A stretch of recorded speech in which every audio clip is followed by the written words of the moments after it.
जीवन बगिया ऐसी उलझी, फूल उगे कम कांटे ज्यादा, सिमटा जीवन डूबी सांसें, आना है तो अब भी आजा।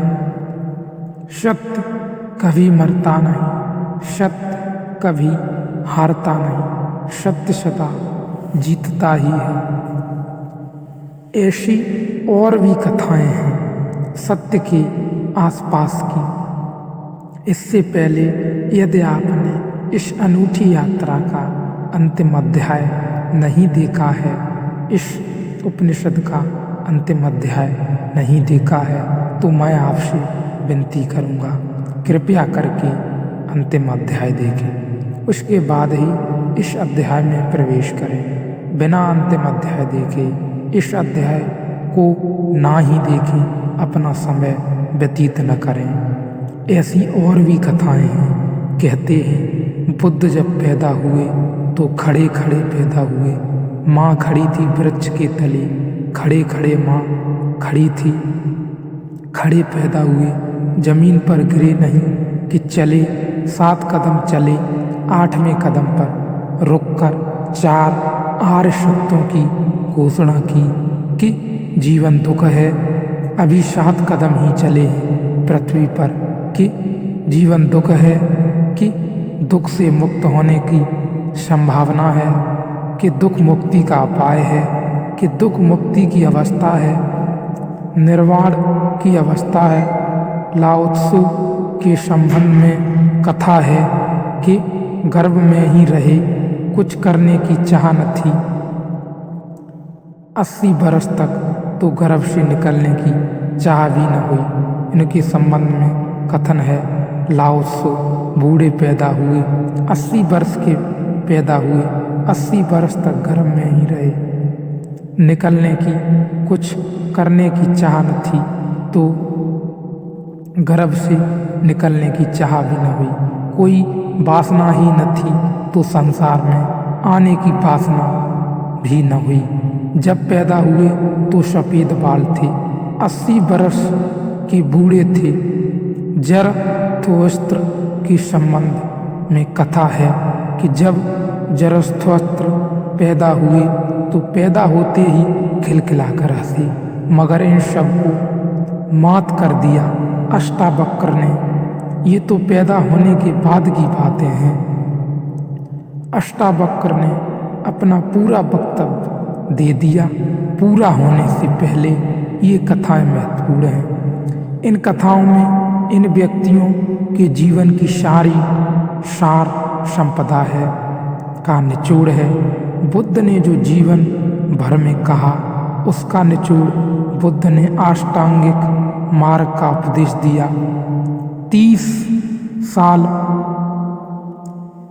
साल दिया तो 7 कदम चले, 8वें पर रुक गए।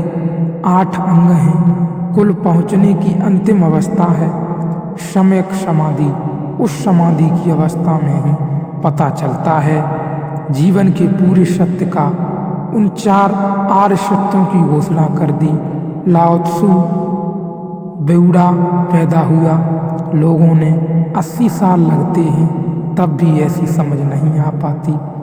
बूढ़े होकर भी लोग बुद्धिमान कहाँ हो पाते हैं। बूढ़ा होना और बुद्धिमान होना पर्यायवाची तो नहीं। बाल तो धूप में भी पकाए जा सकते हैं। लाओ त्सु की कथा इतनी ही कहती है कि अगर जीवन में त्वरा हो, तीव्रता हो तो 80 साल में घटता है, वह एक क्षण में घट सकता है।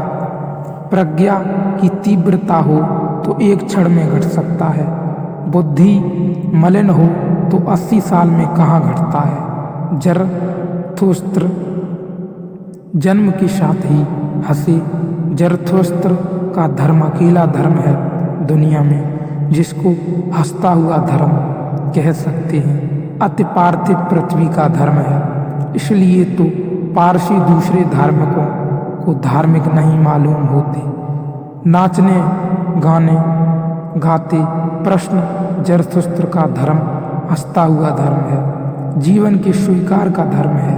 निषेध नहीं है, त्याग नहीं। तुमने कोई पारसु साधु देखा नंगा धड़ंग खड़ा हो जाए, छोड़ दे धूप में खड़ा हो जाए, धनी धूनी रमा कर बैठ जाए?